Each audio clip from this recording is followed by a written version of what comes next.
that sky is about the palest blue you can see. So let's get some cerulean.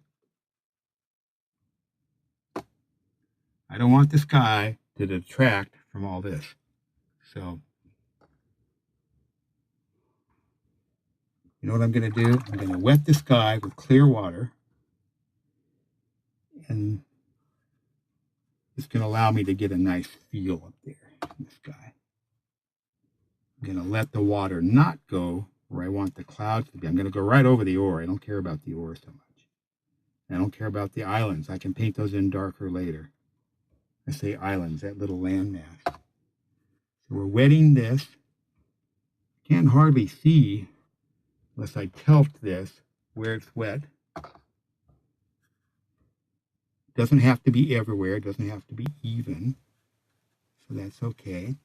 So with that in mind, I'm going to start with a little blue area. We'll let some of that white show through. Very pale cerulean. This should work fine. I'll bring that sky right into the island. Again, I don't want the sky to compete with everything else. And I can see that Winslow Homer had the same idea. So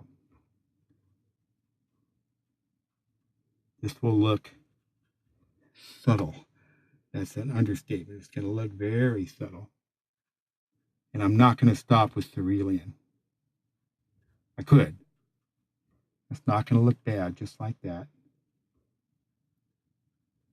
Don't overwork it. I always think if a sky takes you more than 30 seconds, you're doing something wrong. Don't dab at it. Now, just a hair, just a tint of lavender up in there. Yeah, I know, I like lavender. So will you. Subtlety.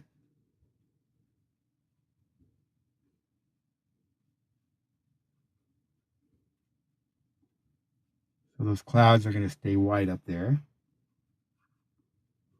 That lavender might be a little bit strong. I'm still going to go with it.